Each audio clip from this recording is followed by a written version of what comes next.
ಕಡಿಮೆ ಸಿಬಿಲ್ ಸ್ಕೋರ್ ನಿಂದ ಸಾಲ ಕ್ರೆಡಿಟ್ ಕಾರ್ಡ್ ಅಪ್ಲಿಕೇಶನ್ ರಿಜೆಕ್ಟ್ ಆಗ್ತಾ ಇದೆಯಾ? ಇನ್ನು ಮುಂದೆ ಆಗಲ್ಲ. SBM Z ಕ್ರೆಡಿಟ್ ಕಾರ್ಡ್ ಬಳಸಿ ಈಸಿಯಾಗಿ ಕ್ರೆಡಿಟ್ ಸ್ಕೋರ್ ಅನ್ನ 750 ಗಿಂತ ಜಾಸ್ತಿ ಮಾಡ್ಕೋಬಹುದು. ಇದೊಂದು FD ಆಧಾರಿತ ಕಾರ್ಡ್. UPI ಬಳಸಿ ಕ್ರೆಡಿಟ್ ಕಾರ್ಡ್ ಬ್ಯಾಲೆನ್ಸ್ ಅನ್ನ ಖರ್ಚು ಮಾಡಬಹುದು. FD ಗೆ RBI ಗ್ಯಾರಂಟಿಯೊಂದಿಗೆ 7% ಇಂಟ್ರೆಸ್ಟ್ ಕೂಡ ಸಿಗುತ್ತೆ. 30 ದಿನದಲ್ಲೇ ಕ್ರೆಡಿಟ್ ಸ್ಕೋರ್ ನಲ್ಲಿ ಇಂಪ್ರೂವ್ಮೆಂಟ್ ಕೂಡ ನೋಡಬಹುದು. ಡಿಸ್ಕ್ರಿಪ್ಷನ್ ಹಾಗೂ ಪಿನ್ ಕಾಮೆಂಟ್ ನಲ್ಲಿರೋ ಲಿಂಕ್ ಮೂಲಕ Z ಆಪ್ ಡೌನ್ಲೋಡ್ ಮಾಡಿ.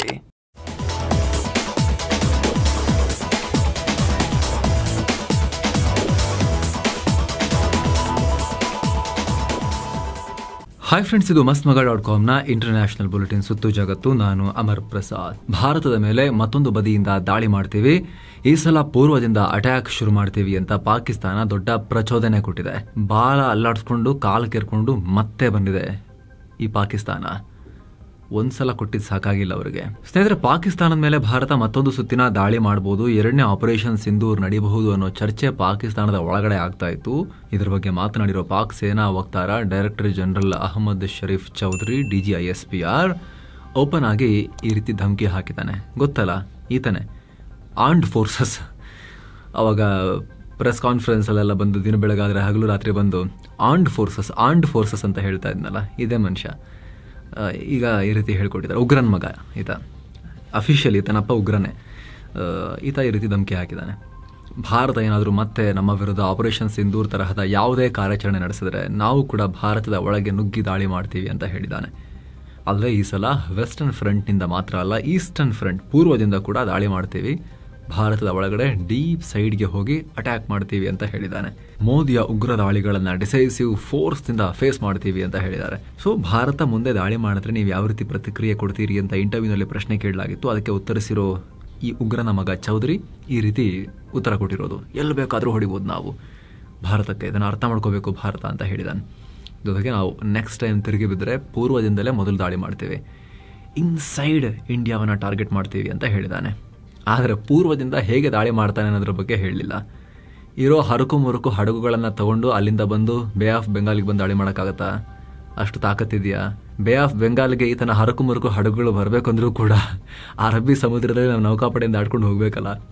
ಆಪರೇಷನ್ ಸಿಂಧೂರ್ ಟೈಮ್ನಲ್ಲಿ ಬಂದರು ಬಿಟ್ಟು ಹೊರಗೆ ಬರೋಕ್ಕೆ ಧೈರ್ಯ ಇರಲಿಲ್ಲ ಈ ತನ್ನ ನೌಕಾಪಡೆಗೆ. ಅಥವಾ ಬಾಂಗ್ಲಾ ಮೂಲಕ ಅಲ್ಲಿ ಯೂನಸ್ ಗ್ಯಾಂಗ್ ಇದೆಯಲ್ಲ, ಸೊ ಮತ್ತೆ ಈಸ್ಟ್ ಪಾಕಿಸ್ತಾನ ಬಂದುಬಿಟ್ಟಿದೆ ಅನ್ನೋ ಭ್ರಮೇಲಿದಾನ ಬಾಂಗ್ಲಾದಲ್ಲಿ ಯೂನಸ್ ಬಂದಿರೋದಕ್ಕೆ, ಅವ್ರ ಮೂಲಕ ಮಾಡಿಸ್ತೀನಿ ಅಂತ ಹೇಳ್ತಿದ್ದಾನ ಗೊತ್ತಿಲ್ಲ.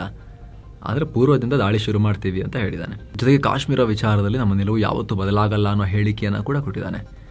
ಸ್ನೇಹಿತರೆ, ಪಹಲ್ಗಾಮ್ ದಾಳಿಗೂ ಸ್ವಲ್ಪ ಮುನ್ನ ಪಾಕಿಸ್ತಾನದ ಸೇನಾ ಮುಖ್ಯಸ್ಥ, ಈಗ ಫೀಲ್ಡ್ ಮಾರ್ಷಲ್ ಕೂಡ ಆಗಿರೋ ಆಸಾಮ್ ಮುನೀರ್ ಭಾಷಣ ಮಾಡಿದ್ದ. ಕಾಶ್ಮೀರಕ್ಕೆ ಮೆಸೇಜ್ ಕೊಡ್ತೀನಿ ಅಂತ ಹೇಳಿದ್ದ. ಸೊ ಈ ಪಾಯಿಂಟನ್ನು ಕೂಡ ಅಲ್ಲಿ ಸಂದರ್ಶಕರು ಕೇಳಿದ್ರು, ಇದನ್ನು ಯಾವ ಥರ ನೋಡ್ತೀರಾ ಅಂತ ಪ್ರಶ್ನೆ ಮಾಡಿದ್ರು. ಅದಕ್ಕೆ ಉತ್ತರಿಸಿರೋ ಈ ಚೌಧರಿ, ನಾವು ಕಾಶ್ಮೀರ ಜನರ ಪರವಾಗಿದ್ದೀವಿ ಅನ್ನೋ ಹೇಳಿಕೆಯನ್ನು ಕೊಟ್ಟಿದ್ದಾನೆ. ಅಷ್ಟು ಮಾತ್ರ ಅಲ್ಲ, ಫೀಲ್ಡ್ ಮಾರ್ಷಲ್ ಮುನೀರಾ ಇದಕ್ಕಾಗಿ ಸಾಯೋಕ್ಕೂ ರೆಡಿ ಇದ್ದಾರೆ, ಕಾಶ್ಮೀರಕ್ಕಾಗಿ ಅವರು ದೃಢವಾಗಿ ನಿಂತಿದ್ದಾರೆ ಅಂತ ಉತ್ತರ ಪೌರುಷವನ್ನು ತೋರಿಸಿದ್ದಾರೆ. ಸ್ನೇಹಿತರೆ, ಆಪರೇಷನ್ ಸಿಂಧೂರ್ ಇನ್ನೂ ನಿಂತಿಲ್ಲ ಅಂತ ಸೇನೆನೇ ಹೇಳಿದೆ. ಗಡಿಯಲ್ಲಿ ಈಗಲೂ ಉದ್ವಿಗ್ನತೆ ಹಾಗೇ ಇದೆ. ಉಗ್ರರು ಮತ್ತೆ ಕ್ಯಾಂಪ್ಗೆ ಮರಳುತ್ತಾ ಇದ್ದಾರೆ. 15 ಉಗ್ರ ಕ್ಯಾಂಪ್ಗಳ ಕನ್ಸ್ಟ್ರಕ್ಷನ್ ಹೊಸದಾಗಿದೆ ಅನ್ನೋ ಇಂಟೆಲಿಜೆನ್ಸ್ ರಿಪೋರ್ಟ್ ಕೂಡ ಇದೆ. ಸೊ ಈ ಟೈಮ್ನಲ್ಲಿ ಯುದ್ಧ ಸೋತಿರೋ ಪಾಕಿಸ್ತಾನ ಮತ್ತೆ ಯಾವುದಾದ್ರೂ ರೀತಿಯ ದುಸ್ಸಾಹಸ ಮಾಡೋಕೆ ಮುಂದಾಗುತ್ತೆ ಅನ್ನೋ ಅನುಮಾನ ಅಂತೂ ಇದ್ದೇ ಇದೆ. ಹೀಗಾಗಿ ಈ ಹೇಳಿಕೆ ಸ್ವಲ್ಪ ಗಮನ ಕೊಟ್ಟು ನೋಡಲೇಬೇಕು. ಯಾಕಂದರೆ ಪಾಕಿಸ್ತಾನ ಈಗಿರೋ ಜಾಗದಿಂದ ಬಿಟ್ಟು ಬೇರೆ ಎಲ್ಲಿಂದನಾದ್ರೂ ದಾಳಿ ಮಾಡಬೇಕಂದ್ರೂ ಕೂಡ ಐದರ್ ಚೀನಾ ಅಥವಾ ಬಾಂಗ್ಲಾದ ಹೆಲ್ಪ್ ಇಲ್ಲದೆ ಸಾಧ್ಯನೇ ಇಲ್ಲ. ಸೊ ಏನು ಲೆಕ್ಕಾಚಾರ, ಯಾವ ಲಾಜಿಕ್ ಮೇಲೆ ನಾವು ಈಸ್ಟಿಂದ ನುಗ್ತೀವಿ, ಪೂರ್ವದಿಂದ ನುಗ್ತೀವಿ ಅಂತ ಆಯ್ತಾ ಹೇಳಿರೋದು? ಅದು ಸುಮ್ಮನೆ ಭಾರತಕ್ಕೆ ಧಮಕಿ ಹಾಕೋಕ ಅಥವಾ ಭಾರತ ತಲೆ ಕೆಡಿಸ್ಕೊಂಡ್ರ ಬಗ್ಗೆ ಯೋಚನೆ ಮಾಡಲಿ ಅಂತಾನ? ಅದು ಸ್ವಲ್ಪ ನೋಡಬೇಕು. ಬಾಂಗ್ಲಾದಲ್ಲಿ ಪಾಕ್ ಕಳೆದ ಕೆಲ ದಿನಗಳಿಂದ ತನ್ನ ಜಾಲವನ್ನಂತೂ ಹರಡ್ತಾ ಇದೆ. ಸಿಲಿಗುರಿ ಕಾರಿಡಾರ್ ಸೇರಿ ಸಾಕಷ್ಟು ಪ್ರದೇಶಗಳಲ್ಲಿ. ಇದೇ ಕಾರಣಕ್ಕೆ ಭಾರತ ಕೂಡ ಹೈ ಅಲರ್ಟ್ ನಲ್ಲಿದೆ. ಆಪರೇಷನ್ ಸಿಂಧೂರ್ ಟೈಮ್ನಲ್ಲಿ ಬಾಂಗ್ಲಾದ ಯೂನಸ್ ಭಾರತದ ಮೇಲೆ ದಾಳಿ ಮಾಡೋಕೆ ಪ್ರಯತ್ನ ಪಟ್ಟಿದ್ರು ಅನ್ನೋ ರಿಪೋರ್ಟ್ ಕೂಡ ಇತ್ತು. ಯಾಕಂದ್ರೆ ಅವತ್ತು ಯೂನಸ್ ವಿರುದ್ಧ ಅಲ್ಲಿನ ಸೇನಾ ನಾಯಕ ಅಸಮಾಧಾನ ಹೊರ ಹಾಕಿದ್ರು. ಹೀಗಾಗಿ ಜನರ ಗಮನವನ್ನ ಬೇರೆ ಕಡೆ ಸೆಳೆಯೋಕೆ, ಭಾರತವನ್ನ ಕೆಣಕಿ ಆಮೇಲೆ ರಾಷ್ಟ್ರೀಯತೆ ಹೆಸರಲ್ಲಿ ಅಧಿಕಾರವನ್ನ ಮುಂದುವರಿಸಿಕೊಂಡು ಹೋಗೋಕೆ ಯೂನಸ್ ಅಂಡ್ ಗ್ಯಾಂಗ್ ಪ್ಲಾನ್ ಮಾಡಿತ್ತು ಅನ್ನೋ ವರದಿ ಇತ್ತು. ಇಂಟ್ರೆಸ್ಟಿಂಗ್ ಅನ್ನೋ ಹಾಗೆ ಇದೇ ಅವಧಿಯಲ್ಲಿ ಭಾರತ ತೀಸ್ತಾ ಪ್ರಹಾರ್ ಹೆಸರಲ್ಲಿ ಬಾಂಗ್ಲಾ ಸುತ್ತಲೂ ದೊಡ್ಡ ಸಮರಾಭ್ಯಾಸವನ್ನ ಕೂಡ ಮಾಡಿತ್ತು. ಸೊ ಶೇಖ್ ಹಸೀನಾ ಹೇಳಿದ ಮೇಲೆ ಬಂದಿರೋ ಯೂನಸ್ ಅಂಡ್ ಗ್ಯಾಂಗ್ ಭಾರತದ ವಿರುದ್ಧ ಕತ್ತಿ ಮಸಿತಿರೋದು ಗುಟ್ಟಾಗೇನು ಉಳ್ಕೊಂಡಿಲ್ಲ. ಹೀಗಾಗಿ ನಮ್ಮ ಸೇನೆ ಅಲ್ಲಿ ಪಾಕಿಸ್ತಾನದ ಗಡಿ ಮಾದರಿಯಲ್ಲೇ ಹದ್ದಿನ ಕಣ್ಣಿಟ್ಟು ಕಾಯ್ತಿದೆ. ಅಲ್ಲಿ ಬೇಲಿ ಕೂಡ ಹಾಕೋಕೆ ಶುರು ಮಾಡಿದ್ದಾರೆ ದೊಡ್ಡ ಪ್ರಮಾಣದಲ್ಲಿ. ಇತ್ತೀಚೆಗೆ ಚೀನಿ ನಿರ್ಮಿತ ಡ್ರೋನ್ಗಳು ಕೂಡ ಸಾಕಷ್ಟು ಬರೋಕೆ ಶುರುವಾಗಿದ್ದಾವೆ ಬಾಂಗ್ಲಾ ಬಾರ್ಡರ್ನಲ್ಲಿ. ಹೀಗಾಗಿ ಪಾಕ್ ಸೇನಾ ವಕ್ತಾರನ ಈ ಮಾತು ಈಗ ತೀವ್ರ ಚರ್ಚೆ ಗ್ರಾಸ ಆಗ್ತಾ ಇದೆ. ಏನೋ ಇದೇ ಸಂದರ್ಭದಲ್ಲಿ ಮುನೀರ್ ಪಾಕ್ನ ಪ್ರೆಸಿಡೆಂಟ್ ಆಗೋಕೆ ಪ್ರಯತ್ನ ಮಾಡ್ತಿದ್ದಾನ ಅನ್ನೋ ಪ್ರಶ್ನೆ ಕೇಳಲಾಗಿತ್ತು. ಅದಕ್ಕೂ ಉತ್ತರಿಸಿರೋ ಚೌಧರಿ, ಮುನೀರ್ಗೆ ಅದರಲ್ಲಿ ಇಂಟ್ರೆಸ್ಟ್ ಏನಿಲ್ಲ, ಅವರು ನೀವೆಲ್ಲ ಹೇಳಿರೋ ಥರ ಸಂಪ್ರದಾಯವಾದಿಯಲ್ಲ, ಅವರು ಪಾಶ್ಚಿಮಾತ್ಯ ರಾಷ್ಟ್ರಗಳೊಂದಿಗೆ ಚೆನ್ನಾಗಿ ಸಂಬಂಧ ಹೊಂದಿರೋ ಎಕ್ಸ್ಪರ್ಟ್, ಹಾಗೆ ಜಿಹಾದಿ ಗುಂಪುಗಳನ್ನು ಬಲವಾಗಿ ವಿರೋಧಿಸ್ತಾರೆ ಅನ್ನೋ ಹೇಳಿಕೆಯನ್ನು ಕೊಟ್ಟಿದ್ದಾನೆ. ಮುಲ್ಲಾ ಜನರಲ್ ಅಂತ ಹೇಳಿ ಪಾಕಿಸ್ತಾನಿಯರೇ ಕರೀತಾರಲ್ವಾ ಆಸಿಮ್ ಮುನೀರನನ್ನ, ಅದಕ್ಕೆ ಸಮರ್ಥನೆಯಾಗಿ ಈ ರೀತಿ ಹೇಳಿರೋದೀಗ. ಎಲ್ಲ ಬೆಳವಣಿಗೆಗಳ ನಡುವೆ ಕಾಶ್ಮೀರದಲ್ಲಿ ಕದನ ವಿರಾಮ ಉಲ್ಲಂಘನೆ ಆಗಿದೆ ಅನ್ನೋ ರಿಪೋರ್ಟ್ಸ್ ಬಂದಿತ್ತು. 15 ನಿಮಿಷ ಸಿಕ್ಕಾಪಟ್ಟೆ ಗುಂಡು ಹಾರಿಸಿದ್ದಾರೆ. ಆಪರೇಷನ್ ಸಿಂಧೂರ್ ಆದ್ಮೇಲೆ ಕದನ ವಿರಾಮದಲ್ಲಿ ಮತ್ತೆ ಬಾಲ ಬಿಚ್ಚಿದ ಪಾಕಿಸ್ತಾನ ಅಂತೆಲ್ಲ ರಿಪೋರ್ಟ್ ಆಗಿತ್ತು. ಆದ್ರೆ ಇದನ್ನ ಭಾರತೀಯ ಸೇನೆನೇ ಅಲ್ಲಗಳೆದಿದೆ. ಆ ರೀತಿ 2 ರಾಷ್ಟ್ರಗಳ ಮಧ್ಯೆ ಯಾವುದೇ ರೀತಿ ಗುಂಡಿನ ಚಕಮಕಿ ಆಗಿಲ್ಲ. ಇದೆಲ್ಲ ಅನ್ವೆರಿಫೈಡ್ ನ್ಯೂಸ್, ದಯವಿಟ್ಟು ಈ ರೀತಿ ಸ್ಪ್ರೆಡ್ ಮಾಡಬೇಡಿ ಅಂತ ಸೇನೆ ಮಾಧ್ಯಮಗಳಿಗೆ ರಿಕ್ವೆಸ್ಟ್ ಮಾಡಿದೆ. ಮತ್ತೊಂದು ಕಡೆ ಪಾಕ್ನಲ್ಲೀಗ ದೊಡ್ಡ ದಂಗೆ ಅಂತ ವಾತಾವರಣ ನಿರ್ಮಾಣ ಆಗಿದೆ. ಇಮ್ರಾನ್ ಖಾನ್ ಬಿಡುಗಡೆಗೆ ಒತ್ತಾಯಿಸಿ ಇಮ್ರಾನ್ ಖಾನ್ ಬೆಂಬಲಿಗರು ಪಾಕ್ನಾದ್ಯಂತ ಭಾರೀ ಪ್ರತಿಭಟನೆ ಮಾಡಿದ್ದಾರೆ.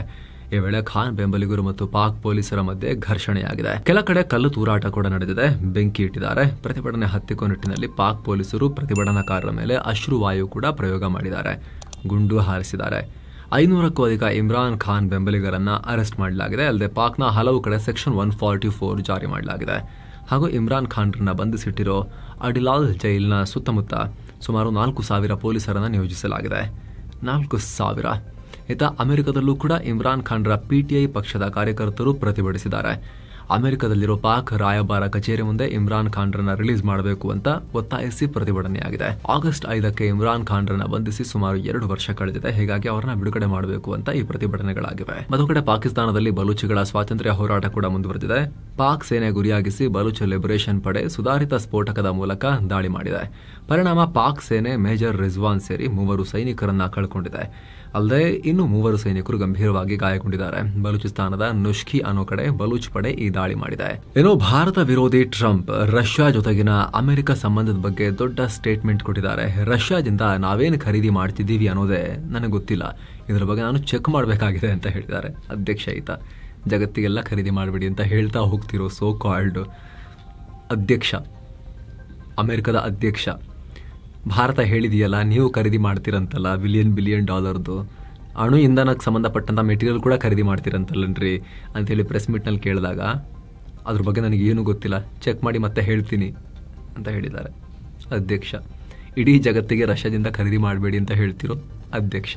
ಇದೇ ವೇಳೆ ಟ್ರಂಪ್ ಏನು ಹೇಳಿದ್ದಾರೆ ಅಂತ ಹೇಳಿದ್ರೆ, ಚೀನಾ ಜೊತೆಗಿನ ವ್ಯಾಪಾರ ಒಪ್ಪಂದ ತುಂಬಾ ಹತ್ತಿರದಲ್ಲಿದ್ದೀವಿ ಅಂತ ಹೇಳಿದ್ದಾರೆ. ಜೊತೆಗೆ ಈ ಡೀಲ್ ಏನಾದರೂ ಫೈನಲ್ ಆದರೆ ಈ ವರ್ಷದ ಅಂತ್ಯದ ವೇಳೆಗೆ ಚೀನಾ ಅಧ್ಯಕ್ಷ ಶಿ ಜಿನ್ಪಿಂಗ್ರನ್ನ ಮೀಟ್ ಮಾಡ್ತೀನಿ, ಈ ಡೀಲ್ ಆಗದಿದ್ರೆ ನಾನು ಜಿನ್ಪಿಂಗ್ರನ್ನ ಮೀಟ್ ಆಗಲ್ಲ ಅಂತ ಹೇಳಿದ್ದಾರೆ. ಸೊ ಈಗ ಟ್ರಂಪ್ ಯಜಮಾನರ ದರ್ಶನ ಆಗಬೇಕು ಅಂತ ಹೇಳಿದ್ರೆ ಈಗ ಟ್ರೇಡ್ ಡೀಲ್ ಮಾಡ್ಕೋಬೇಕು ಯಾವುದೇ ರಾಷ್ಟ್ರಗಳು, ಇಲ್ಲಾಂದ್ರೆ ಟೂ ಬಿಡ್ತಾರೆ, ಮಾತಾಡಲ್ಲ ಟ್ರಂಪ್ ಅಜ್ಜ.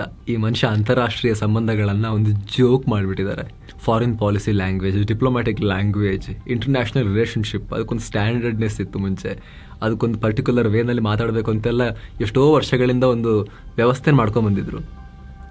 ಸಡನ್ನಾಗಿ ಅದರಲ್ಲಿ ಬಂದು ತಲೆಕೆಟ್ಟ ಗೂಳಿ ಆ ವ್ಯವಸ್ಥೆ ಹುಚ್ಚದ್ದು ಕುಣಿದ್ರೆ ಹೆಂಗಾಗಿರುತ್ತೆ ಆ ಥರ ಆಗಿದೆ. ಈಗ ಸಿಚುವೇಶನ್ ಹೇಗಿದೆ ಅಂತ ಹೇಳಿದ್ರೆ, ಇಂಟರ್ನ್ಯಾಷನಲ್ ರಿಲೇಷನ್ಶಿಪ್ನಲ್ಲಿ ಟ್ರಂಪ್ ಮೆಥಡ್ ಅಂತ ಹೇಳಿ ಹೊಸ ಒಂದು ಸಬ್ಜೆಕ್ಟ್ ಓಪನ್ ಮಾಡಬೇಕೇನೆ ಈಗ, ಟ್ರಂಪ್ರನ್ನ ಅಧ್ಯಯನ ಮಾಡೋಕ್ಕೆ ಮತ್ತು ಅವ್ರು ನೆಕ್ಸ್ಟ್ ಏನು ಮಾಡ್ಬೋದು ಅಂತ ಅಂದಾಜು ಮಾಡೋಕ್ಕೆ ಮತ್ತು ಅದಕ್ಕೆ ಯಾವ ರೀತಿ ಪ್ರತಿಕ್ರಿಯೆ ಕೊಡಬೇಕು ನಾವು ಅಂತ ಯೋಚನೆ ಮಾಡೋಕ್ಕೆ. ಇಲ್ಲಿ ನೋಡಿ, ಇಲ್ಲಿ ಬ್ರೆಜಿಲ್ ಅಧ್ಯಕ್ಷ ಲುಲಾ ಡ ಸಿಲ್ವಾ ಏನು ಮಾಡಿದ್ದಾರೆ ಅಂತ ಹೇಳಿ ಟ್ರಂಪ್ಗೆ ಅವ್ರದೇ ಭಾಷೆಯಲ್ಲಿ ಉತ್ತರ ಕೊಟ್ಟಿದ್ದಾರೆ. ಬೇರೆ ಆಪ್ಷನ್ ಕಾಣಲಿಲ್ಲ ಅಂತ ಕಾಣುತ್ತೆ ಅವರಿಗೆ. ಇತ್ತೀಚೆಗೆ ಟ್ರಂಪ್ ಬ್ರೆಜಿಲ್ ಮೇಲೆ 50% ಟ್ಯಾರಿಫ್ ಬಿದ್ದಿದೆ, ಈ ಬಗ್ಗೆ ಚರ್ಚೆ ಮಾಡಬೇಕು ಅಂದರೆ ನನ್ನನ್ನು ಕಾಂಟ್ಯಾಕ್ಟ್ ಮಾಡಿ ಅಂತ ಹೇಳಿದರು. ಅಂದರೆ ನನ್ನ ಹತ್ರ ರಿಕ್ವೆಸ್ಟ್ ಮಾಡ್ಕೊಳ್ಳಿ ಅಂತ. ಈ ಹಿಂದೆ ಹೇಳಿದ್ರಲ್ಲ, ವರ್ಲ್ಡ್ ಲೀಡರ್ಸ್ ಬಂದು ನನಗೆ ಅಲ್ಲಿಗೆ ಮುತ್ತು ಕೊಡ್ತಾ ಇದ್ದಾರೆ ಅಂತ ಹೇಳಿದ್ರಲ್ಲ, ಆ ರೀತಿ ಬ್ರೆಜಿಲ್ಗೂ ಹೇಳಿದರು, ಬನ್ನಿ ನಾನು ನೋಡ್ಕೊಳ್ಳಿ ಸ್ವಲ್ಪ ಅಂತ. ಇದಕ್ಕೆ ಲುಲಾ ಡೆ ಸಿಲ್ವಾ ಪ್ರತಿಕ್ರಿಯೆ ಕೊಟ್ಟಿದ್ದಾರೆ. ನಾನು ಟ್ರಂಪ್ ಜೊತೆ ಮಾತಾಡೋ ಯಾವ ಅನಿವಾರ್ಯತೆಯೂ ನನಗಿಲ್ಲ ಅಂತ ಹೇಳಿದ್ದಾರೆ. ಬ್ರೆಜಿಲ್ ತನ್ನ ದೇಶದ ಹಿತಾಸಕ್ತಿಗಳನ್ನು ಕಾಪಾಡೋಕೆ ಎಲ್ಲ ಕ್ರಮಗಳನ್ನು ತಗೊಳ್ಳುತ್ತೆ. ಕಾಂಟ್ಯಾಕ್ಟ್ ಮಾಡಬೇಕು ಅಂದರೆ ಚೀನಾ ಅಧ್ಯಕ್ಷ ಶಿ ಜಿನ್ಪಿಂಗ್, ಭಾರತದ ಪ್ರಧಾನಿ ಮೋದಿಗೆ ಕಾಲ್ ಮಾಡ್ತೀನಿ, ನಮ್ಮೊಂದಿಗೆ ಬ್ರಿಕ್ಸ್ ಇದೆ. ಪುಟಿನ್ಗೆ ಕಾಲ್ ಮಾಡಲ್ಲ, ಯಾಕಂದರೆ ಅವರಿಗೆ ಟ್ರಾವೆಲ್ ಮಾಡೋಕ್ಕಾಗಲ್ಲ, ಆದರೆ ಉಳಿದ ಕೆಲ ಅಧ್ಯಕ್ಷರಿಗೆ ಕಾಲ್ ಮಾಡ್ತೀನಿ ಅಂತ ಹೇಳಿದ್ದಾರೆ. ಈ ಮೂಲಕ ಟ್ರಂಪ್ ಆಫರನ್ನು ಓಪನ್ ಆಗಿ ರಿಜೆಕ್ಟ್ ಮಾಡಿದ್ದಾರೆ, ಸೆಡ್ ಹೊಡೆದು ನಿಂತ್ಕೊಂಡಿದ್ದಾರೆ. ಅಲ್ಲದೆ ಬ್ರಿಕ್ಸ್ ಅನ್ನೋ ಸೂಜಿ ತಗೊಂಡೆ ಟ್ರಂಪ್ಗೆ ಮುತ್ತು ಕೊಡೋ ಬದಲು ಬ್ರಿಕ್ಸ್ ಸೂಜಿಲಿ ಚುಚ್ಚಿದ್ದಾರೆ ಬ್ರೆಜಿಲ್ ಅಧ್ಯಕ್ಷರು. ಏನೋ ರಷ್ಯಾ ಟ್ರೇಡ್ ವಿಚಾರಕ್ಕೆ ಸಂಬಂಧಪಟ್ಟಂತೆ ಭಾರತದ ಸಂಬಂಧವನ್ನ ಎಲ್ಲ ಹಾಳು ಮಾಡಿ ಹರಿದು ಬಿಸಾಕ್ತಿರೋ ಟ್ರಂಪ್ಗೆ ಸ್ವಪಕ್ಷೀಯ ರಿಪಬ್ಲಿಕನ್ನರೇ ಬುದ್ಧಿವಾದ ಹೇಳಿದ್ದಾರೆ. ಭಾರತ ಮೂಲದ ರಿಪಬ್ಲಿಕನ್ ಲೀಡರ್, ವಿಶ್ವಸಂಸ್ಥೆಗೆ ಅಮೆರಿಕದ ಮಾಜಿ ರಾಯಭಾರಿ ನಿಕ್ಕಿ ಹ್ಯಾಲೆ ಮಾತನಾಡಿದ್ದಾರೆ. ಭಾರತದೊಂದಿಗಿನ ಸಂಬಂಧವನ್ನ ಹಾಳು ಮಾಡಬೇಡಿ, ಸಂಬಂಧಗಳನ್ನ ಚೆನ್ನಾಗಿ ಇಟ್ಕೊಳ್ಳಿ ಅಂತ ಕಿವಿ ಮಾತು ಹೇಳಿದ್ದಾರೆ. ನಿಮ್ಮ ಈ ಕ್ರಮಗಳು ನಿರ್ಣಾಯಕ ಟೈಮ್ನಲ್ಲಿ ಭಾರತ ಅಮೆರಿಕ ಸಂಬಂಧವನ್ನ ಹಳ್ಳ ಹಿಡಿಸಬಹುದು ನೋಡಿ ಅಂತ ಎಚ್ಚರಿಕೆ ಕೊಟ್ಟಿದ್ದಾರೆ. ಅಲ್ಲದೆ ಟ್ರಂಪ್ ಆಡಳಿತ ಎರಡು ಮುಖ ಹೊಂದಿದೆ. ರಷ್ಯಾ ಮತ್ತು ಇರಾನ್ನಿಂದ ಅತಿ ಹೆಚ್ಚು ತೈಲ ತರಿಸಿಕೊಳ್ಳೋ ಚೀನಾ ಮೇಲಿನ ಟ್ಯಾರಿಫ್ಗೆ 90 ದಿನಗಳ ವಿರಾಮ ಕೊಟ್ಟಿದ್ರು. ಆದರೆ ಭಾರತಕ್ಕೆ ಟ್ಯಾರಿಫ್ ಹಾಕ್ತಾ ಇದ್ದಾರೆ. ಅವರೊಂದಿಗೆ ಸಂಬಂಧವನ್ನ ಕಳ್ಕೋಬೇಡಿ, ಹುಷಾರಾಗಿರಿ, ಇಂಪಾರ್ಟೆಂಟ್ ಸಂಬಂಧ ಭಾರತ ಅಮೆರಿಕದ್ದು ಅಂತ ನಿಕ್ಕಿ ಹ್ಯಾಲೆ ಬುದ್ಧಿವಾದ ಹೇಳಿದ್ದಾರೆ. ಏನೋ ಗಾಜಾದಲ್ಲಿ ಇಸ್ರೇಲ್ ತನ್ನ ದಾಳಿಯನ್ನ ಮತ್ತಷ್ಟು ತೀವ್ರಗೊಳಿಸಿದೆ. ಪರಿಣಾಮ ಇಸ್ರೇಲ್ ದಾಳಿಗೆ ಹೊಸದಾಗಿ ಕನಿಷ್ಠ 83 ಮಂದಿ ಪ್ರಾಣ ಕಳ್ಕೊಂಡಿದ್ದಾರೆ. ಇನ್ನೊಂದು ಕಡೆ ದಕ್ಷಿಣ ಗಾಜಾದಲ್ಲಿ ಹಮಸ್ಗೆ ಸೇರಿದ 2 ಕಿಲೋಮೀಟರ್ ಉದ್ದದ ಟನಲ್ ಅನ್ನ ನಾಶ ಮಾಡಿರುವುದಾಗಿ ಇಸ್ರೇಲಿ ಸೇನೆ ಹೇಳಿದೆ. ಅತ್ತ ವೆಸ್ಟ್ ಬ್ಯಾಂಕ್ನಲ್ಲೂ ಕೂಡ ಇಸ್ರೇಲಿ ಸೇನೆ ಕಾರ್ಯಾಚರಣೆ ನಡೆಸಿದೆ. ಉಗ್ರ ಚಟುವಟಿಕೆಗಾಗಿ ಬಳಸ್ತಾ ಇದ್ದ ಹಲವು ಆಯುಧಗಳನ್ನ ವಶಪಡಿಸಿಕೊಂಡಿದ್ದೇವೆ. ಉಗ್ರರಿಗೆ ಫಂಡಿಂಗ್ ಮಾಡ್ತಿದ್ದ 2 ಶಂಕಿತರನ್ನ ಅರೆಸ್ಟ್ ಮಾಡಿ ವಿಚಾರಿಸ್ತಾ ಇದ್ದೀವಿ ಅಂತ ಕೂಡ ಇಸ್ರೇಲಿ ಸೇನೆ ಹೇಳಿದೆ. ಇನ್ನು ಅಮೆರಿಕದ ಅರಿಜೋನಾ ರಾಜ್ಯದಲ್ಲಿ ಮೆಡಿಕಲ್ ಟ್ರಾನ್ಸ್ಪೋರ್ಟ್ ವಿಮಾನ ಪತನ ಆಗಿದೆ. 4 ಪ್ರಾಣ ಕಳ್ಕೊಂಡಿದ್ದಾರೆ. ವಿಮಾನ ರೋಗಿಯನ್ನು ಕರೆತರೋಕೆ ಹೋಗ್ತಿದ್ದ ಮಾರ್ಗ ಮಧ್ಯ ಪತನ ಆಗಿದೆ. ಈ ಬಗ್ಗೆ ತನಿಖೆ ನಡೆಸಲಾಗ್ತಾ ಇದೆ. ಸೊ ಫ್ರೆಂಡ್ಸ್, ಇದಾಗಿತ್ತು ಇವತ್ತಿನ ಜಗತ್ತಿನ ಸುತ್ತಾಟ. ಮತ್ತೆ ಭೇಟಿಯಾಗ್ತಿರೋಣ. ನಮಸ್ತೆ.